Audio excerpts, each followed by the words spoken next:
Regresamos más seguros y listos para recibirte. En el Centro de Convenciones de Puerto Rico y el antiguo Casino de Puerto Rico estamos más seguros porque cada evento está protegido por Venue Shield, el programa más completo e innovador de ASM Global.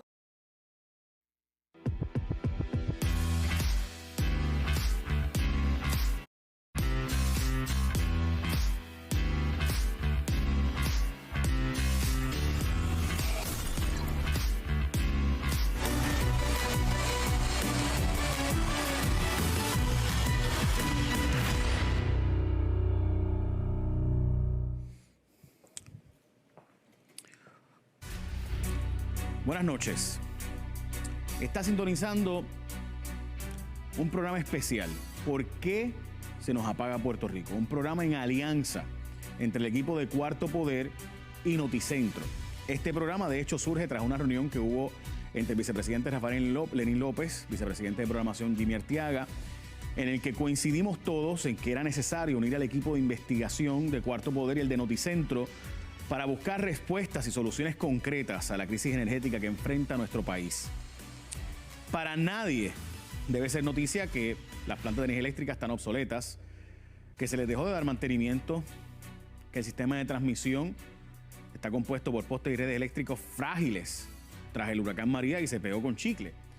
Por eso, esta noche contamos con los principales encargados del tema del sistema eléctrico para que contesten cuál es el plan a corto, mediano y largo plazo para atender los apagones y el alza constante propuesta también del costo de energía. Esta noche no vengo solo. Al revés, vengo muy bien acompañado con el compañero Normando Valentín del equipo de Noticentro. Normando.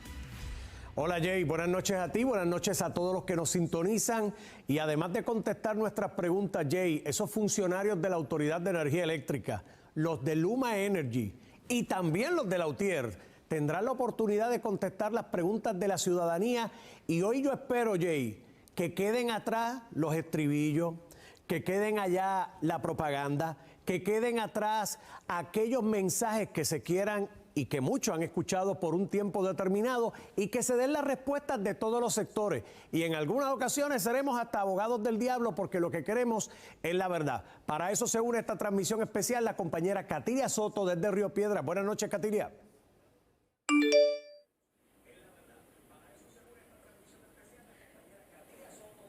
Así es, Normando. Precisamente hablando de aquellos que están a la espera de respuestas de parte de la Autoridad de Energía Eléctrica, estamos en la comunidad Montecarlo de Río Piedras, que reúne varias comunidades y en total son unas 1.500 familias que llevan décadas sufriendo las vicisitudes que pasan aquellos que no saben cuándo van a tener ese servicio de energía eléctrica.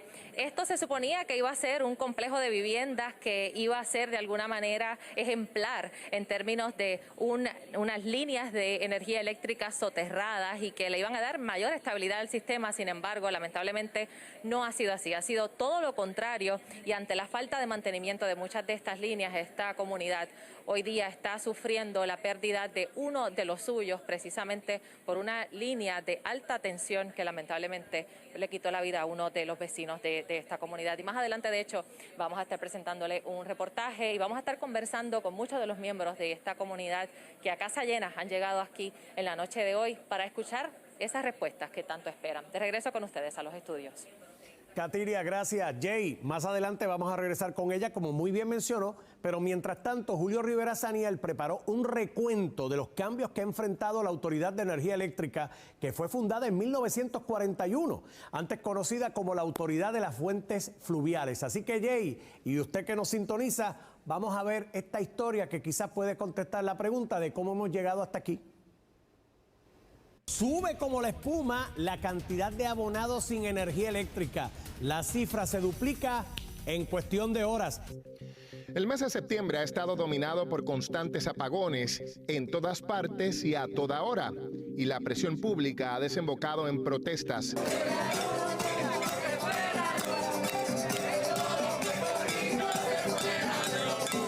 Pero también ha provocado cambios en el liderato de la Autoridad de Energía Eléctrica. Aquí había que hacer un cambio a la cabeza de esa autoridad, lo hicimos y yo voy a ello. En cuanto a Luma, ¿Por qué tú no tapas la cámara, chicos? ¿Cuál es la idea? ¿Cuál es la idea? ¿Cuál es el miedo? El silencio ha sido la respuesta de su liderato en muchos casos, pero en el mundo antes de Luma Energy, no solo la generación, sino la transmisión y la distribución de la electricidad estaban en manos del gobierno. Sin embargo, según expertos, la alta politización de la corporación y su mala administración desembocaron en una crisis que solo fue en crecimiento frente a nuestros ojos. Lo ignoramos hasta que se hizo evidente en forma de aumentos en la factura, averías y apagones. Diciembre 29 de 2006, un incendio de grandes proporciones afectó la central Palo Seco, una de las plantas generadoras de la autoridad. El incendio inició a las 4:04 de la tarde cuando estalló uno de los 4 generadores de la planta termoeléctrica de Palo Seco. 24 horas después, un segundo incendio. El resultado, 50 municipios a oscuras. El gobierno aseguró que se trató de un sabotaje promovido por el sindicato, la UTIER, pero investigaciones del FBI y el Colegio de Ingenieros desmintieron la teoría oficial y validaron las denuncias de la UTIER. El sistema de protección de la planta lleva 1 año y medio sin funcionar. Esto demuestra lo que nosotros hemos venido denunciando, de que aquí hay un enjambre de mal funcionamiento desde el punto de vista administrativo. Los incendios provocaron además 500 millones en pérdidas, pero la falta tanto en materia de mantenimiento como en administración continuó con pocos cambios y el sistema siguió su deterioro.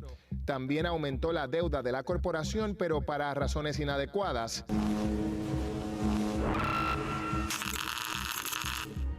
WAPA exploró el asunto en detalle en 2016 en un programa especial, justo cuando ya la corporación estaba en quiebra y entraba al panorama la figura de Lisa Donahue como oficial de reestructuración de la deuda. Justo ese año, otro incendio afectó el maltrecho sistema eléctrico. Más de 20 municipios estuvieron a oscuras, incluyendo la zona turística. Vengo aquí como turista para comprar souvenirs y llevar, y no tengo que usar mi teléfono, gracias a Dios, para la lámpara, pero estoy buscando para comprar unas cositas y no puedo usar mi tarjeta de crédito. El fantasma del sabotaje volvió a aflorar, pero pronto se supo la razón verdadera. La autoridad admitía más de una década de mantenimiento deficiente. La situación financiera de la autoridad de los últimos años nos ha permitido que hiciéramos las inversiones que debiéramos haber hecho o las hayamos atrasado, ¿no? Hablando de inversiones para mantenimiento. Para mantenimiento. Pero para devolverle la salud financiera a la empresa se apostó a dos cosas: recortes en el presupuesto de operaciones y aumentos en la factura para pagar viejas deudas. El 1 de agosto de 2016 entró en vigor un aumento de poco más de 1 centavo el kilovatio hora y el próximo año iniciaría otro aumento de hasta 4 centavos, no para mantenimiento, sino para pagar deuda. La gente no aguantaba más. Muchacha, tú sabes que iremos a parar todo en un avión y no todo para Estados Unidos y Orlando. No hay de otra porque Puerto Rico no se puede ya vivir. Nos vamos a sentar en la planta de la luz, le vamos a enterrar piedra, porque eso es lo único que se puede hacer. Porque si nosotros, los ciudadanos, no nos alzamos, este pueblo va a seguir abusando de nosotros. De paso, se redujo la reserva de la autoridad para ahorrar dinero y eso anticipaba apagones. La autoridad lo que hace, porque me consta, ha ido bajando el spinning reserve, la capacidad de reserva, para ahorrar en combustible y bajar el precio del kilovatio. ¿Qué consecuencia tiene? La consecuencia que tiene es que cuando la demanda agregada con meses de calor como julio sube y se te dispara una máquina, como usan el argot de la autoridad, no tienes para suplir la demanda y por lo tanto tienes que hacer apagones. ¿Qué me está queriendo decir? ¿Que podríamos quedarnos sin sistema? Podríamos quedarnos sin luz 1 o varias semanas. El entonces representante del consumidor ante la autoridad, Juan Rosario, advirtió los efectos de seguir ahorrando en perjuicio del mantenimiento. Si no hay esos millones en 5 años, ¿qué pasa con el sistema? Pues no vamos. Con las tarifas que tenemos hoy, claro. Va a colapsar. Y no hicimos nada. Entonces llegó María. Y con ello el deterioro en planta física y generación. Ahora se apuesta a una nueva alianza público-privada para tomar control de la generación, pero ¿solucionará eso el problema?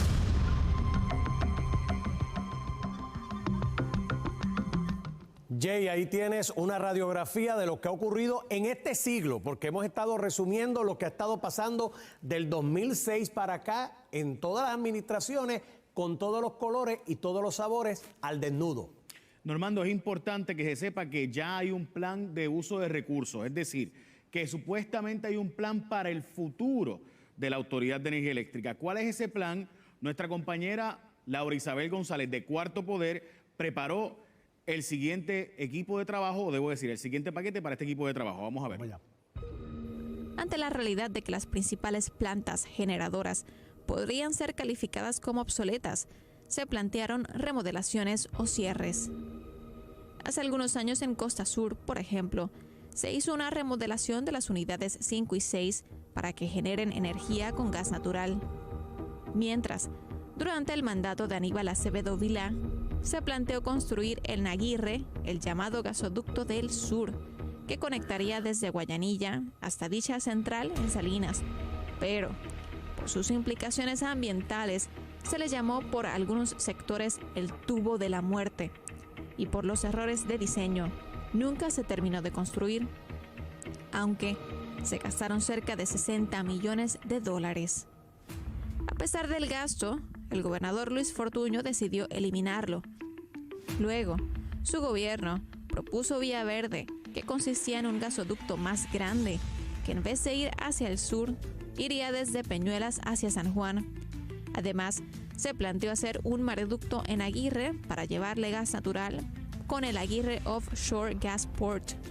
Entre las propuestas de los dos gasoductos que nunca se construyeron, se estima que se gastaron cerca de $120 millones. Pero para el 2025, la meta del gobierno habrá sido alcanzar un mínimo de 40% de energía renovable, y se le pondría el candado a varias unidades de la Central San Juan, Palo Seco y Costa Sur. Para sustituir estas plantas, se está proponiendo la privatización de compra de proyectos de energía solar y baterías para su almacenamiento. Aunque producen energía limpia, ¿la energía renovable resuelve todo el problema? Javier Rúa, principal oficial de política pública de la Asociación de Energía Solar y Almacenamiento de Puerto Rico, cuenta que desde antes del huracán María en Puerto Rico se habían contabilizado alrededor de 9,000 prosumidores, como se les llama a las personas que producen su propia energía con placas solares, y la energía que no usan la pasan a la red de la autoridad. De 9,000 antes de María, hoy habrían 30,000 hogares que producen su propia energía. Recientemente ha cobrado más notoriedad el llamado impuesto al sol, que sería un cargo que se le impondría a aquellos que opten por generar y producir su propia energía eléctrica mediante el sol. El acuerdo de reestructuración de la deuda de la autoridad propone, entre sus medidas, que se imponga esta tarifa como mecanismo para que todos los conectados a la red eléctrica del país o los que generan su propia energía paguen por igual una deuda de años que alcanza los $9,000 millones. Ese acuerdo con los bonistas, y aquí vamos al detalle del impuesto al sol, esa formulación de ese acuerdo, su última versión, tiene como parte muy central el llamado cargo a la generación detrás del metro. Nosotros le llamamos impuesto solar porque ese cargo, que hoy es ilegal bajo la ley 17 del 2019 de Puerto Rico, la ley 17 del 2019 de Puerto Rico, una ley bipartidista, prohíbe todo cargo directo o indirecto a la autogeneración de los prosumidores renovables. Por un impuesto porque yo ponga placas solares para agravarme a mí, estamos totalmente en contra. Pero, ¿qué otro tipo de generación de energía podría ser una opción? ¿Será suficiente la producida por el sol? La producción de la energía nuclear fue una realidad en Puerto Rico hace varias décadas. En 1960 específicamente, se comenzó la construcción de la central eléctrica Nuclear Bonus en Rincón. La planta operó hasta su cierre en 1968. Lo que se está proponiendo para Puerto Rico es lo que se llaman Small Modular Reactors, unos reactores modulares pequeños. Los reactores a los que hace referencia fueron propuestos por el grupo Proyecto Alternativo Nuclear. El colectivo sugiere la instalación de centrales con reactores nucleares en la costa norte y la costa este de Puerto Rico, específicamente en la antigua base naval Roosevelt Roads, en Ceiba, y en otros terrenos baldíos en Arecibo. Ahora, existe la otro tipo de energía nuclear que está en experimentación, que es la fusión nuclear, que eso se trabaja con agua, con hidrógeno. Eso está en desarrollo y yo creo que eso lo verá una segunda generación, pero actualmente, si tú me planteas la energía nuclear que se rechazó en Puerto Rico en los 60, pues eso fue rechazado. Descartarla totalmente. Porque pueden decir, esto no tiene los mismos desechos nucleares que tiene una planta Chernobyl, que todo el mundo recuerda. Pero tiene desechos nucleares. Lo cierto es que sea por mar, viento, solar o nuclear, realmente, ¿Puerto Rico tiene claro su futuro energético?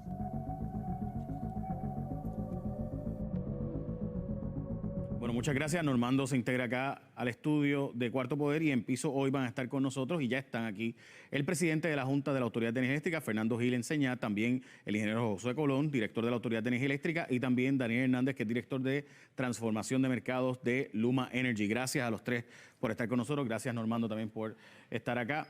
Y la primera pregunta es evidente, o sea, el plan hacia el futuro, y le pregunto aquí al presidente de la Junta porque es el, ¿verdad?, que va encargado de velar por la política pública. El plan de cambiar a energía renovable en los próximos 2 años, ¿es un plan real o realmente esto no se va a dar, es demasiado agresivo y vamos a tener que seguir con las plantas viejas y por tanto que darle mantenimiento? Bueno, buenas noches, Jay, y buenas noches, Normando, y el público televidente. Nosotros como presidente de la Junta también, y siguiendo obviamente lo que es el mandato de la Ley 17, que es la política pública que tenemos que seguir, y obviamente es una ley también la cual pues hay que acatar en ese sentido. Como muy bien dice, plantea ese mandato de que en el 2025... Sí, pero el legislador puede escribir lo que sea, pero si no es físicamente posible, no lo es. Ahora, ¿es posible de verdad hacer esa transición a que 40% de energía pueda ser renovable de aquí a 3 años? No te puedo asegurar que vamos a llegar al 40, ahora sí te puedo asegurar los planes que se están haciendo. Actualmente hay un RFP de 1000 megavatios que está corriendo con 500 megavatios de almacenamiento, y hay otro que va a entrar la semana que viene, si Dios quiere, para 500 megavatios de energía solar y 250 de almacenamiento. Así sucesivamente van a ir a través de los años hasta llegar a más o menos... Eso es para poder lograr asertivamente esa meta. Jay, hay circunstancias que no van a estar bajo nuestro control nunca en ese sentido, y lo hemos visto como las pandemias, lo hemos visto como los huracanes, como los terremotos, y ante ese escenario yo hacerte una promesa de decirte, sí, vamos para así. Ahora sí, yo te puedo hacer la promesa de una cosa, de que este individuo que está aquí, y este ingeniero, y este servidor, tenemos el mandato de llegar a al 40%, y para eso pues estamos corriendo los procesos necesarios. Pero aquí el problema que se ha visto es, ok, hay un mandato de más, pero estamos fallando en la ejecución. Estamos siendo demasiado lentos para ejecutar. ¿Qué vamos a hacer? Porque, por ejemplo, aquí, cuando el gobernador Fortuño, ¿cuántos proyectos de energía renovable no se habían... 63. ¿Y cuántos están funcionando? Básicamente ninguno, muy poco. Bueno, te voy a dar luz sobre eso. Y qué bueno que lo traes a colación, porque aquí es que entra también parte... No te pierdas nuestra próxima edición de Queremos Informarte para conocer sobre la importancia del programa de asistencia directa al comprador. Como siempre nos acompaña un excelente panel que nos brindará valiosa información. Sintoniza el domingo 10 de octubre a las 10:30 p.m. por Guapa Televisión y sábado 16 de octubre a las 5:30 de la tarde por WIPR.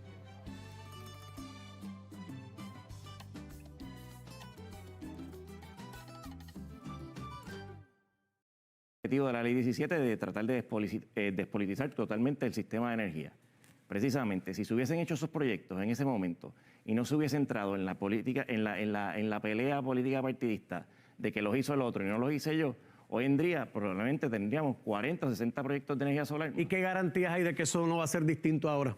Bueno, hay un mandato en ley. Ay, pero Gil, o sea, mandato en ley, sabemos lo que hacen los legisladores. Pero no son los legisladores hacen esa ley. Nosotros, servidores públicos, somos los que estamos acatados a seguir esa ley. No, y yo quisiera que se implementara, pero ingeniero Josué Colón, usted anteriormente ha planteado que hace falta un gasoducto, específicamente hacia Aguirre, para no cerrar Aguirre. Y usted planteó una ruta específica que salía desde Guayanilla, cruzaba por Salinas para llegar a Aguirre, subía por Calle y la zona montañosa hasta llegar a Palo Seco y básicamente Central San Juan, porque hacía falta llevarle a esas plantas gas natural para evitar su cierre, porque ahora mismo está planificado cerrarlas. ¿Usted cree que se hizo o se debió haber hecho aquel gasoducto del sur y hacer incluso otro más hacia el norte? Bueno, yo estoy convencido que la política pública que se implementó en la administración de Luis Fortuño para diversificar las fuentes de combustible era correcta. El tiempo ha demostrado que era lo correcto, era la manera de cumplir con la reglamentación federal. Sí, pero Fortuño canceló el del sur. Debió haber hecho el del sur y también entonces hacia el norte. Bueno, yo entiendo que toda la infraestructura de combustible que se estaba trabajando de gas natural era necesaria. Simplemente las leyes que están vigentes en los Estados Unidos y que nos aplican a nosotros... ¿Debería hacerse ahora, director? No es parte de la política pública. Sí, pero usted y yo sabemos que las plantas que van a pagar son todas las que no son de gas natural. Van a dejar Central San Juan, unidades 5 y 6, Central Costa Sur 5 y 6, porque son de gas natural. Deberíamos hacer las otras de gas natural ante la realidad de que quizás nos toma 10 años esa transición hacia energía renovable. Bueno, es una consideración que está sobre la mesa. De hecho, hay una diferencia entre el 2012 y ahora, que en Central San Juan ya hay gas natural. Hay un proyecto que suministra gas natural y eso nos da la oportunidad de poder transformar, si se puede decir de esa manera, las unidades que están en la Central San Juan, que sea viable hacerlo en en el 2021, para que no tengan restricciones operacionales como las que tienen. Con Aguirre había un plan similar, ¿no? De hacer como una plataforma. Pero no se canceló por el asunto económico. Normando, yo creo que una pregunta importante y quiero que tú le des seguimiento a la gente de Luma también, pero antes de pasar a eso, director, el director acaba de decir que una posibilidad es volver a hacer o plantear los gasoductos. ¿Usted piensa que deberíamos volver a los gasoductos? Porque realmente hace falta cambiar a gas natural estas unidades. No necesariamente un gasoducto, pero sí entiendo que dentro de las reparaciones que se tienen que hacer en las mismas centrales, la opción de gas. Y utilizando también, obviamente, la parte del compañero Tomás Torres, hay distintas formas ahora mismo también y tecnologías que combinan el hidrógeno con la quema del gas y eso los hace hasta 70% más limpio en cuestión de las emisiones. Eso sería una alternativa que es real y es ahora. ¿No? Ingeniero Josué Colón, y sé que Normando también tiene una cuarta pregunta porque tengo que ir a la pausa y tengo que hacerla ahora, pero antes de eso, ingeniero Josué Colón, ¿es real el 40% que se está planteando en la ley de aquí a 3 años en energía renovable o realmente va a haber que continuar con estas plantas viejas por unos cuantos años más de lo que se planifica?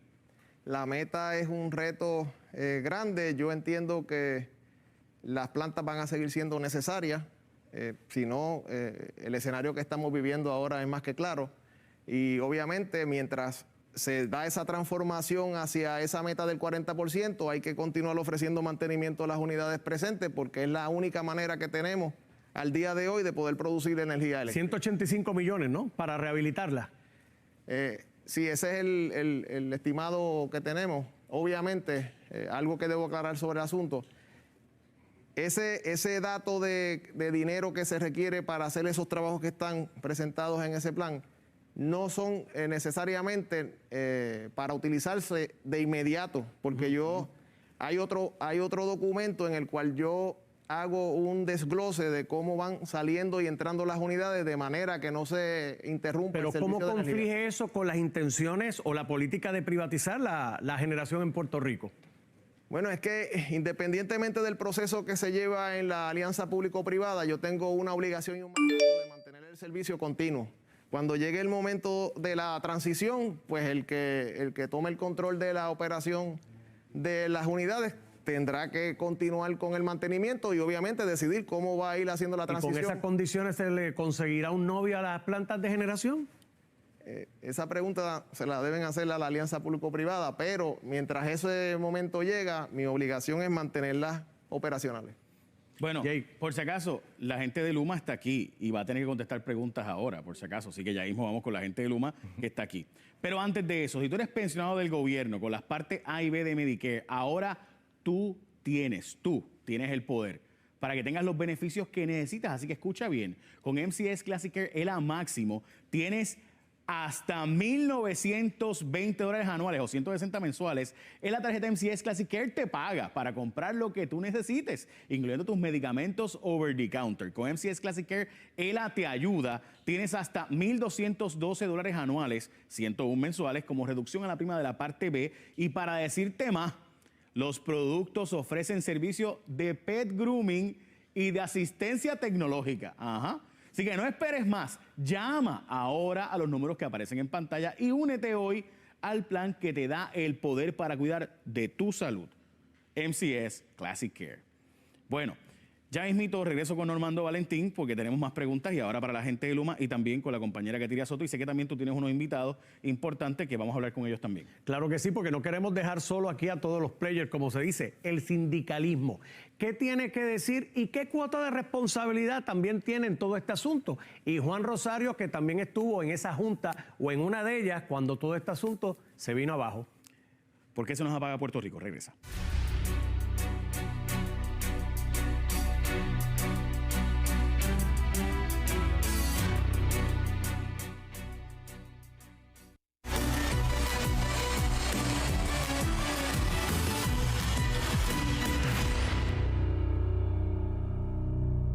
Bueno, el compañero Normando Valentín tenía una pregunta importante para la gente de Luma y también Katiria Soto. Sé que vamos a pasar con Katiria ahora. Con Katiria.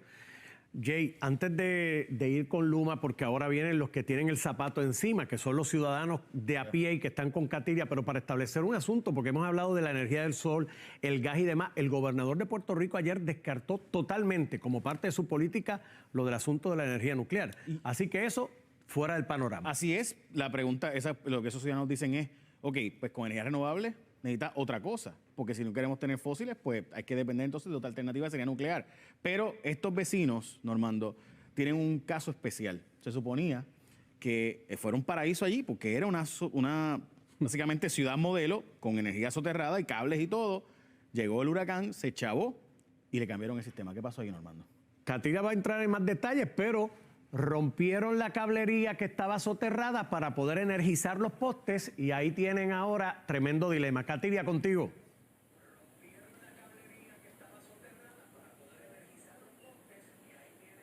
Precisamente esos empates, como decimos, esas soluciones a medias que se han dado en tantas otras comunidades de Puerto Rico, es la razón por la que muchos de los que están aquí, pues hoy lamentablemente lloran la muerte de uno de los suyos. Noticentro ha venido a esta comunidad de Colinas de Montecarlo en varias ocasiones, cuando muchos de los ciudadanos y los residentes de aquí han querido denunciar la falta de mantenimiento de las líneas eléctricas que les hace que se les interrumpa el servicio de energía eléctrica, no tienen servicio de agua potable cuando se le va la luz, igualmente pierden el servicio de internet cuando eso sucede y lamentablemente eso pasa a un segundo plano cuando se pierde una vida humana. Vamos a ver la historia.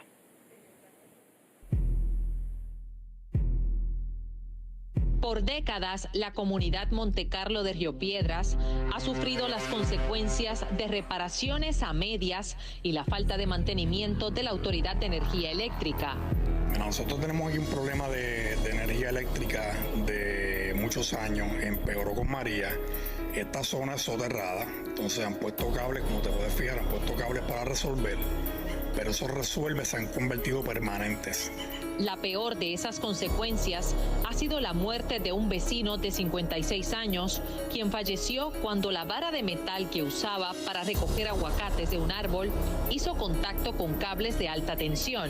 El no tener el sistema soterrado, lo que están haciendo es pues sacando electricidad desde la calle, literalmente, cables de alta tensión que cogen paralelo a los postes, donde también el poste pues se puede ver electrificado. El hombre falleció camino al hospital tras la caída de unos 16 pies de altura. Más allá de las vicisitudes por la falta del servicio eléctrico, estos vecinos están consternados por la tragedia. Una vida, una familia que queda destruida, que queda rota para toda la vida. Eso no tiene reparación. Irónicamente, una semana antes del incidente, Noticentro visitó esta comunidad de más de 1.500 casas para escuchar sus reclamos. En 2019 se fueron 275 veces y en el 2020 299 veces. Fueron interrupciones de 5 minutos o de más de 5 minutos, o sea, hasta horas y días. Como tantas otras comunidades, la interrupción en la luz también afecta otros servicios esenciales. se necesita la luz en la bomba de San Jorge para que nos llegue, y también allá están perdiendo la luz. Al perder la luz nosotros nos quedamos sin agua. Pero sus reclamos cayeron en oídos sordos y hoy una familia está de luto. Son cosas que están advertidas, que han sido prácticamente anunciadas, que se ha dicho toda la problemática que hay, que ellos conocen de lo bajo que están esos cables. ¿Cuánta gente más tiene que morir para que se tome acción?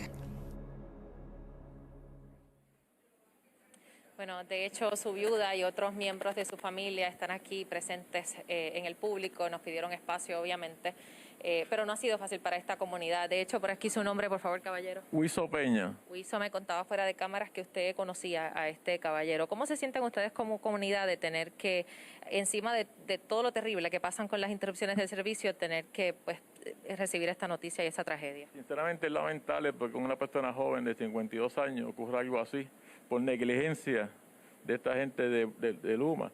Y este muchacho pues está tomando un aguacate y tocó un cable y ahí quedó. Sinceramente no puedo comentarte más nada porque eso está ya en leyes, tú sabes. Pero eso es algo que le podría pasar a cualquiera. Creo que no. Que no debería pasarle a cualquiera, evidentemente, pero que en esta comunidad ustedes están expuestos precisamente por esa cablería. Caballero, ¿cuál es su nombre, por favor? Raúl Negrón. Raúl, usted me contaba que usted lleva décadas en esta comunidad y precisamente en este mismo centro comunal han recibido promesas de políticos, de funcionarios y nadie les ha resuelto el problema. No, y entonces siempre dicen, no, que es muy caro, que son tantos millones, que son esto, que son lo otro, y no hacen nada. Yo cuando me mudé aquí no había un cable en el aire, ahora no hay un sitio para poner otro cable más. Se suponía que con esa instalación soterrada usted pensó que iba a tener un servicio de primera. Claro, eso es lo que pensamos todos los que compramos aquí originalmente. De hecho, él me comentaba que hasta el gobernador Alejandro García Padilla llegó a venir a esta comunidad y a este centro comunal a hacerle promesas de cómo se iba a solucionar este problema. Aquí tengo un joven, te voy a pedir por favor que te pongas de pie, porque estamos a un poco de distancia. ¿Cuál es tu nombre, por favor? Mi nombre es Henry Ogaña. ¿Por qué llegaste hasta aquí, Henry? Pues mira, me van a disculpar las fachas, pero hace hora y media yo estaba en mi casa haciendo trabajos universitarios y se fue el sistema eléctrico, llevamos sin agua desde temprano, horas de la tarde y ¿sabes? Gracias a que tengo la oportunidad de estar aquí hora y media después denunciando la falta de energía eléctrica, de la ineficiencia que por muchos años llevamos teniendo, que desde la Autoridad de Energía Eléctrica, pero ya con Luma Energy, esto es negligencia porque ya vidas se están perdiendo. Así que agradecemos el espacio y por estar aquí y por llevar cubriendo todo este acontecer antes de que pasara el suceso. Así que agradecidos y Luma, nos vemos en la calle. Para eso estamos aquí y de hecho él nos contaba que estaba en medio de un trabajo universitario cuando se fue la luz y decidió venir hasta acá. Muchas gracias. Otra madre también aquí nos comentaba que su hija tuvo que irse a vivir a la residencia de otra familiar en otro municipio porque es imposible poder cumplir con sus tareas universitarias con tantas interrupciones, como dijimos, no solo de energía eléctrica, sino de servicio de agua potable, igualmente de telecomunicaciones. Nosotros más adelante vamos a conversar con otros de los líderes de esta comunidad que tienen preguntas importantes para los líderes tanto de la Autoridad de Energía Eléctrica como de Luma, pero les regreso ahora con ustedes a los estudios de Cuarto Poder. Muchas gracias, Katiria. Normando, en un momento dado se le pidió básicamente al negociador de energía que Luma no tuviera que pagar las consecuencias ni siquiera por negligencia intencional, negligencia crasa. Es por este tipo de casos. Tenemos a la gente de Luma con nosotros esta noche. Gracias por estar aquí, por responder. De verdad apreciamos que esté aquí y nos gustaría que Luma estuviera más disponible y esperemos pues que de aquí en adelante tengamos más acceso. Esta comunidad está pidiendo que se les resuelva porque ya murió uno. Es evidente que hay que resolver el problema. La pregunta es, ¿cuándo lo van a hacer? Mira, Jay, yo tengo que primero expresar mis condolencias, ¿verdad? Porque aquí nadie debe morir por un toque eléctrico a la red. Eso es bien lamentable.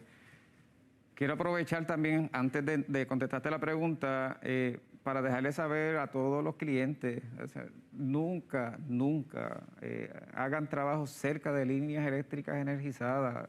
Si usted no sabe si está energizada, mejor manténgase lo más alejado posible. Si ve una condición de peligro, donde hay un cable que evidentemente está en el suelo, donde hay un arco eléctrico, miren, llame a las líneas. Ellos dicen que ellos habían llamado y que habían llamado repetidamente desde que estaba la autoridad y nunca fueron. Y que Luma tampoco fue hasta el día que se murió. Ese día llegó Luma a podar.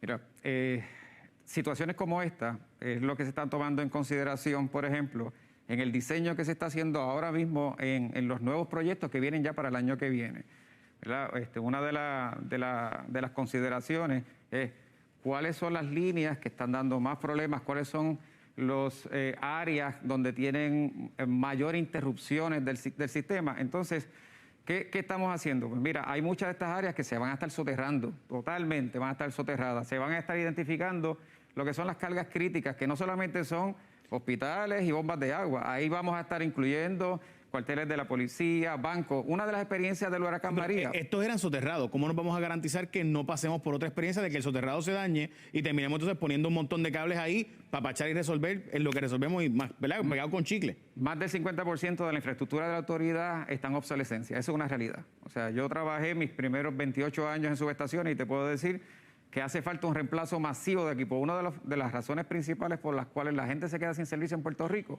es por la obsolescencia de los equipos. Sí. Pero Daniel, en lo que trabajamos eso a largo plazo, a corto plazo, ¿qué mensaje le podemos dar a estas comunidades?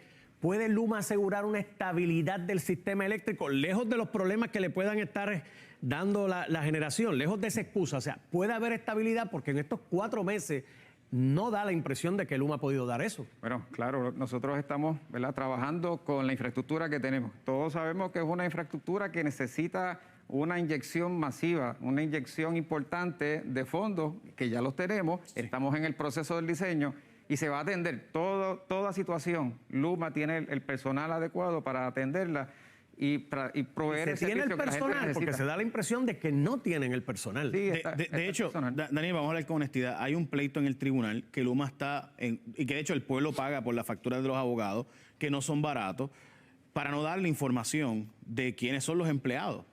Den la información. ¿Cuántos son o dónde están? O sea, den esa información y salgamos de este pleito. Porque cada vez que pide una reconsideración al Supremo, que el Supremo no acaba de resolver, es dinero que el pueblo tiene que pagar en facturas de abogados que Luma nos pasa a nosotros.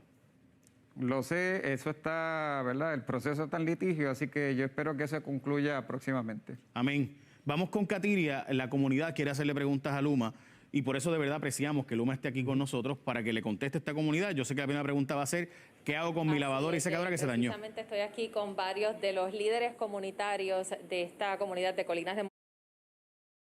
Ralph's es para todos.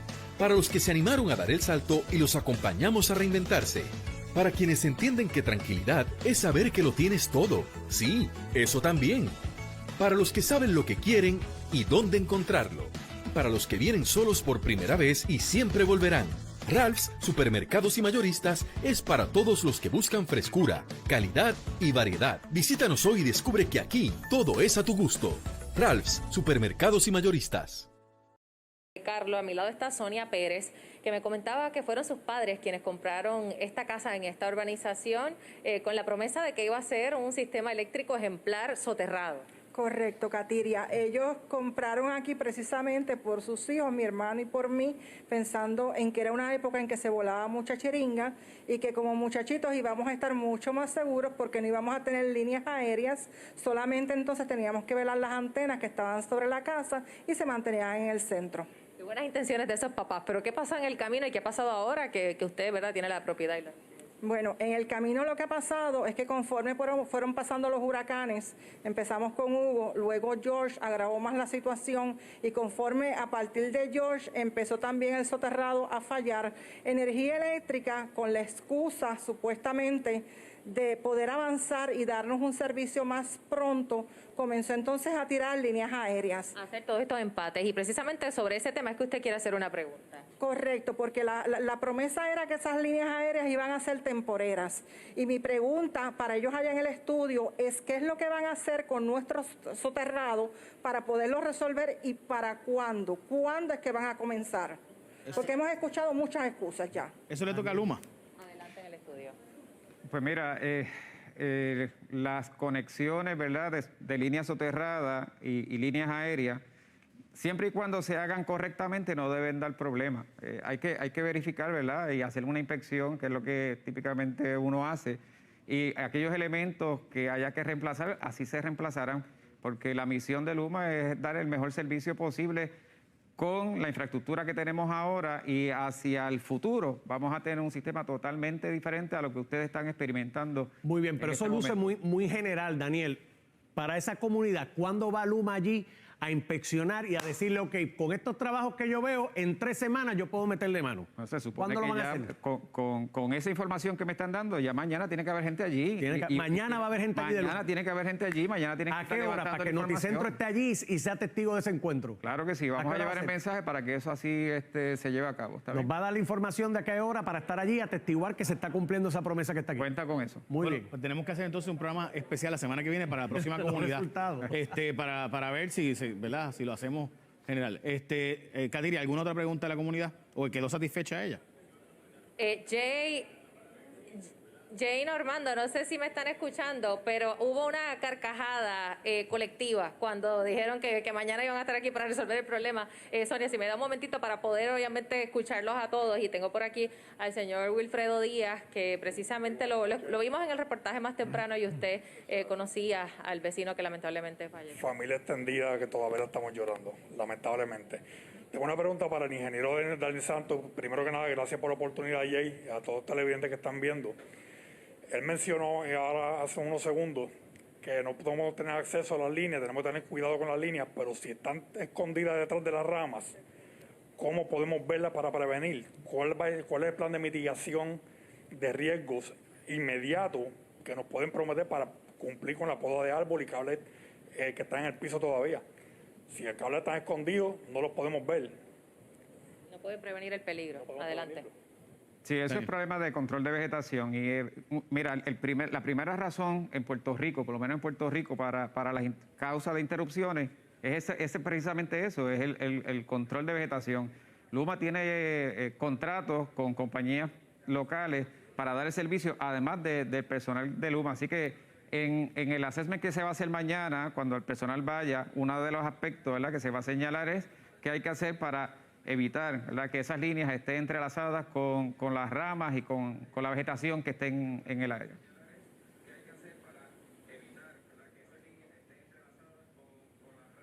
¿Qué diría? Bueno, digamos que lo primero que se debería hacer es escuchar a las comunidades cuando llaman y hacen esos reclamos. Me queda una pregunta más por aquí, me voy a acercar a donde Charles Concepción, que igualmente es otro de los líderes comunitarios. ¿Cuál es su pregunta, Charles? Buenas noches. Mi pregunta es sencilla. En nuestra comunidad, en reuniones con diferentes personas del gobierno y de las entidades de energía eléctrica, nos dijeron que nosotros teníamos una gran demanda de energía. Mi pregunta para ellos, principal, acaban de instalar sobre 20 furgones en la entrada de nuestra urbanización que queda en el área metropolitana, y se están supliendo del mismo sistema eléctrico del cual carecemos, y nos indican de que es muy inestable porque no puede suplir la demanda eléctrica para esto. Y una pregunta adicional, ¿qué Luma va a hacer para compensar a la familia del fallecido? Bueno, la primera pregunta, lo de furgones, no sé qué equipo es lo que están conectando, pero siempre se hace una evaluación de la capacidad que tienen las líneas para tú poder conectarle cargas adicionales. Eso estaría por verse, ¿verdad? ¿Qué evaluación se hizo en ese momento en particular? Lo que vaya a hacer Luma, pues en este momento entiendo que debe estar bajo un proceso de investigación y de ahí pues resultará, ¿verdad?, las acciones que tengamos que llevar a cabo.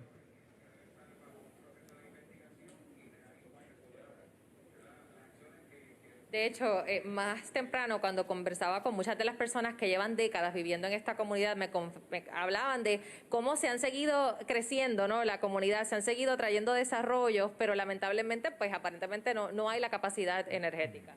Bueno, el sistema eléctrico realmente no lo han aumentado. Hace años atrás nos dijeron que las líneas estaban sobrecargadas, que iban a colocar otra línea. Realmente nunca entendimos bien verdaderamente qué pasó con la segunda línea, porque prácticamente no ha habido diferencia. Ha seguido llegando más vecinos, construyendo más alrededor sin que se refuerce evidentemente esas líneas principales. De regreso con ustedes. Katiria, antes de que terminemos contigo, me gustaría hacer una pregunta a todos los que nos están escuchando. Sé que tenemos 6 segundos y que producción me va a matar, pero ese es mi trabajo, hacerlo, ¿verdad? Pasar más trabajo. Katiria, que levanten la mano todos los vecinos que creen que mañana Luma va a ir a arreglar el problema. Que levanten la mano, por favor, todos los que creen que Luma va a arreglar el problema mañana. Que alcen la mano los que creen que mañana Luma va a estar aquí como prometieron.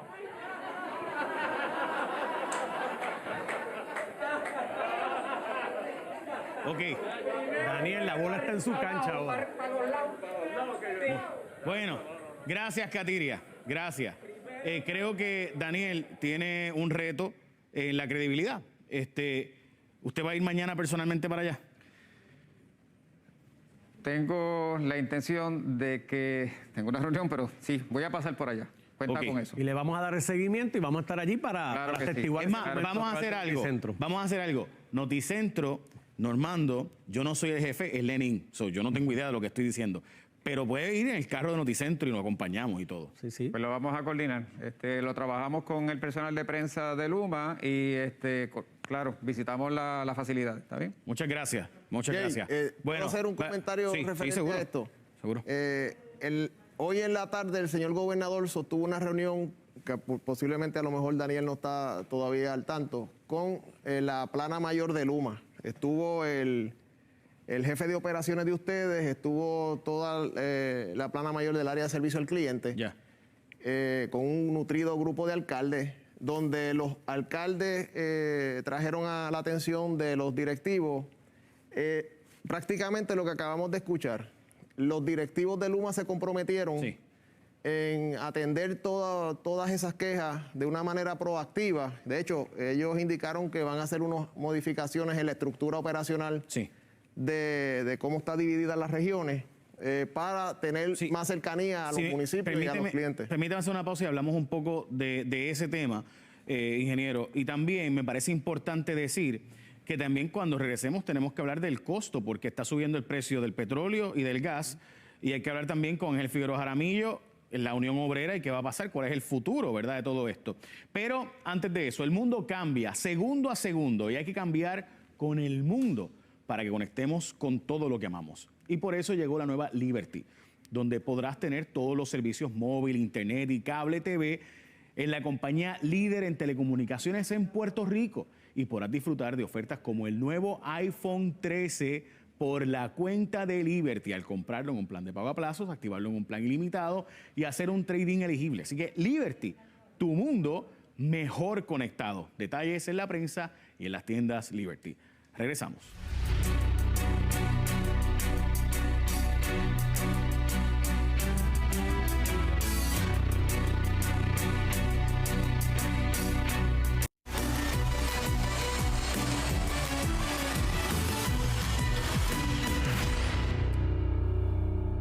Bueno, este año el equipo de Winmar Home instaló un sistema solar en la casa de mis papás. Y de hecho, mi familia y yo ahora tenemos el sistema en tranquilidad porque el sistema tiene batería y no se va a ir la luz. Así que usted haga como mi familia y recomiendo que desconéctese del sistema eléctrico para usted poder tener su propio sistema de energía eléctrica en su hogar con un sistema solar de placas y baterías confiables. Si estás considerando placas solares para tu casa, cotiza con Winmar Home. Los únicos que llevan 20 años de experiencia. Este es el número. Anótalo, llámalo y toma una decisión, pero llámalos. 787-395-7766, 395-7766. Anota el número, llámalo y después toma una decisión. Bueno, con nosotros se unen, además de Normando Valentín, tenemos dos invitados adicionales. Así es, se une Juan Rosario, quien fuera miembro del sector comunitario, público, dentro en su momento de la Junta de Gobierno de la Autoridad de Energía Eléctrica, y Ángel Figueroa Jaramillo, que es el dirigente del principal sindicato de empleados que tenía la Autoridad de Energía Eléctrica, y están aquí con nosotros en la noche de hoy. Buenas noches, Juan, y buenas noches, Ángel. Saludos a todos. Buenas noches, Normando y Jay. Ok, una pregunta, y esta pregunta se la hago a Ángel. ¿Había habido antes tanto daño de equipo como televisores, neveras? Porque eso es también un problema. ¿Y por qué está pasando eso? Definitivamente no lo había. La Cámara de Comercio acaba de anunciar 1.5 millones en pérdida en equipos. Eso nunca se había visto. Y la razón principal... O sea, había habido falta de equipo, pero no a ese nivel. A ese nivel. La razón principal fue el éxodo de la experiencia y el conocimiento de los trabajadores. El proceso que se dio donde se le quitaron los derechos a los trabajadores, que no le permitieron pasar en este proceso de transición a esta nueva compañía, donde los trabajadores decidieron irse para otros lugares precisamente porque se le quitó los derechos. Ese es el principal problema que hoy tiene el operador privado, que no tiene el conocimiento, no tiene la experiencia, no tiene el expertise para operar un sistema tan complejo como tiene el ¿Y la solución es? Bueno, nosotros presentamos alternativas. Primero, posponer este evento por 6 meses para hacer las cosas correctamente, lo cual se vetó. Segundo, propusimos hacer lo que se establece en toda la industria, lo que es patrono sucesor, precisamente para que fuera atractivo a los trabajadores quedarse en esta nueva compañía. También se vetó. Se propuso, por otro lado, que la compañera operadora fuera la que se encargara de la reconstrucción del sistema y se mantuviera la corporación pública. ¿Por qué? Porque algo que el país todavía no ha tenido presente. Nosotros perdimos la industria. El país ya no tiene industria eléctrica. Si mañana esta compañía decidiera irse, nosotros no tenemos compañía. Pero Ángel, esa reconstrucción entonces estaría dejarla en manos ¿de quién? ¿De la Autoridad de Energía Eléctrica? Dije que la compañía que se trajera se le podía asignar la reconstrucción, ya que por ahí hay una teoría no escrita de que los fondos federales están sujetos Vamos a aprovechar al esto, operador Ángel. privado. Tenemos al presidente de la UTIER y tenemos a la gente de Luma. ¿Hay posibilidades de que ustedes logren un acuerdo? Y porque esos empleados nos hacen falta. O sea, Josué Colón lo dijo, nos hacen falta muchos de esos empleados que no tenemos y por eso se dañó allí porque no había gente chequeando el sargazo. Así que evidentemente Luma no tiene la posibilidad de buscar algún tipo de nuevo acuerdo con la UTIER. Tenemos el presidente aquí, no pretendo que lo hagan en la televisión, pero al menos un diálogo porque evidentemente hacen falta los empleados, el recurso humano hace falta. Mira, yo pienso que, ¿verdad? Yo fui también empleado de la autoridad. Una de las limitaciones para que los compañeros pasaran fue la forma en que no se dio el que pudieran continuar aportando al sistema de retiro. Yo pienso que si eso se hubiese logrado, yo pienso que muchísimos empleados, no solamente de los compañeros UTIER, sino compañeros gerenciales que conozco, hubiesen pasado también, porque la mayor parte de los empleados... Oye, Ángel, ¿hay espacio para esa conversación? El problema es porque ustedes hacen falta, punto. No los queremos portando el patio de obras públicas. La situación laboral es más compleja que un sistema de retiro y ellos saben las razones. Aquí, como parece en cualquier industria en Estados Unidos, donde cambian de operador, sea público o privado, siempre el operador se lleva a los personal con todos los derechos porque es lo que le permite operar satisfactoriamente. En esta ocasión, el gobierno de Puerto Rico, hay que establecerlo, acordó con la compañía privada no reconocer los convenios colectivos. Pero hay espacio para esa negociación. Bueno, si hubiera, hay espacio. Nosotros promovimos una ley que se votó unánimemente en Cámara y Senado de patrono. El gobernador la vetó. La pregunta, ¿hay espacio? Eso te demuestra que sí hay espacio. Pero solamente la aportación al retiro. No. ¿O es el convenio colectivo completo? ¿Tú lo que quieres es que reconozcan la unión? Espérate, fíjate qué interesante. Hoy la compañía Luma hace un acuerdo con otro sindicato donde es 3 veces más caro que la operación de nuestro convenio colectivo. Lo dieron los industriales hoy. Sí, por lo tanto, no puede ser el costo de Estados Unidos. Hay un acuerdo entre Luma y el Brotherhood de Estados Unidos. Ese acuerdo yo creo que es muy caro para nosotros, mi opinión. ¿Por qué no negociar con la UTIER que pudiera resolver parte del problema? Nos guste o disguste, son los empleados diestros de esto. O sea, esos son los datos. Sí, hay muchos empleados que a pesar de toda esta situación siguen pasando a Luma porque realmente el reclutamiento continúa. Sí. Hubiese acelerado el proceso si los empleados pudiesen seguir aportando, ¿verdad? Pero eso ya se lo dejo a las P3 que fueron realmente los que organizaron. Pero eso se puede subsanar con una enmienda legislativa. Claro. ¿Hay la voluntad para eso? La contestación es sí. El gobernador vetó la medida. La verdad es que el patrón sucesor era una ley válida, pero el gobernador la vetó. Juan Rosario, usted ha sido ambientalista toda la vida, misión industrial, pero de verdad, ¿vamos a poder hacer esa transición sin ir a gas natural primero en estas plantas que se están planteando cerrar en 3 años? Yo lo de gas natural lo pongo en una orilla porque hubo un momento en donde eso se podía discutir. En estos momentos yo no estoy muy seguro y alguien me tiene que demostrar los números para probar que vale la pena hacer esa inversión y no ir directamente a renovables. Yo sí quiero, antes de que nos vayamos, porque podemos estar eternamente discutiendo el incidente y lo que está pasando ahora y no tocar el modelo. Y el problema no es ni Luma. El problema es que el gobierno de Puerto Rico ha puesto todos los huevos en la canasta de que hacerlo privadamente es mejor que hacerlo públicamente y la experiencia nos está demostrando que no sirve. Y entonces, ¿cuál es la alternativa? Dejarla como está, porque mira, la Autoridad de Energía Eléctrica, mira la chulería que hizo. Central San Juan, 8 unidades con avería. Palo Seco, 3 unidades fuera de servicio. La unidad 1 desde el 2014. En la unidad de San Juan hay una que está desde el 2015. Aguirre, 2 unidades con problemas significativos y la unidad 1 programada para hacer reparaciones para el 2022. Y Costa Sur, la unidad de 5 y 6 averiadas. Esto es la Autoridad de Energía Eléctrica. ¿y quién estos la son los dirigía? datos que Perdóname. dio Josué. Esta es la autoridad. No, perdóname. ¿Quién la dirigía? La dirigían los politiqueros que los políticos Y eso va a ser metieron distinto en la en el Junta. futuro, Juan. Eso habría que cambiarlo, pero eso se puede hacer dentro del sistema público y hubiera sido mucho más barato de lo que es Luma. Si hay una cosa que demostró la privatización, es que no hay manera más cara que hacerlo a través de un contrato. Pero el problema es que no vamos a salir de esa politiquería. Armando, ya aprobamos el modelo privado. Ya lo probamos. Pero ya es que el tiene público tampoco, Ángel. tenemos 2 aumentos en 4 meses bajo el modelo privado. Pero es que el público tampoco ha funcionado. Mira aquí las unidades, el retrato público está ha aquí. funcionado. Y no estoy defendiendo la Armando, privatización, pero que tenemos conste. que también poner tiempo, espacio, la historia de 70 años de la autoridad. La autoridad no nació hace 10 años. Durante 60 años le sirvió bien al pueblo de Puerto Rico y fue modelo del desarrollo social y económico de todo Latinoamérica. De hecho, cuando se cambió la visión, funcionó bien hasta que decidieron que había que desmantelarla para Exactamente. Estamos había dando- que desmontar, nosotros presentamos aquí un reportaje desde Julio Rivera Saniel, 2006 para acá estamos patinando, 2006. Oye, ¿y la cuántos privatización- gobernadores han pasado que han sido de partidos Y la distintos? privatización empezó en el 95. Bueno, yo... Con las primeras plantas que se montaron en el 2000. Y esas plantas están funcionando. O sea, las plantas de AES y Ecoeléctrica están funcionando. O sea, esa Vamos es la a ver verdad. cuánta gente la de AES ha matado con la cuestión de la ceniza. Yo me tengo que ir, pero quiero plantearle que el gas natural precisamente del precio que estaba hace un año versus ahora se ha casi triplicado. Eso es así. Y el petróleo, que estaba también en los $40, está por los $80. Se avecina un aumento, director. Director, yo sé que ustedes no son el negociado de energía, pero se avecina un aumento en la luz.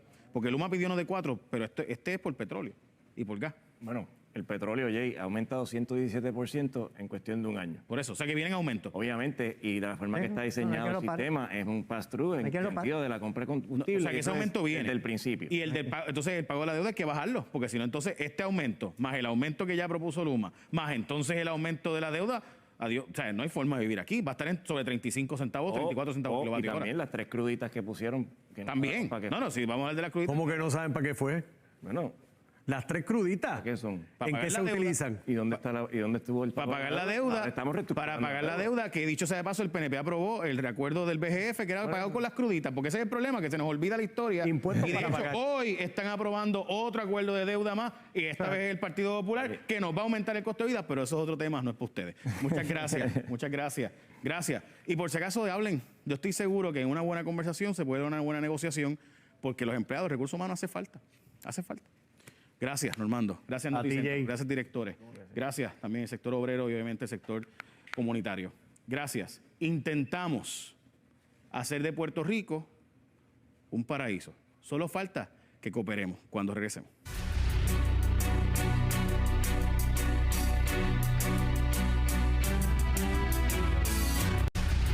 Reflexión final.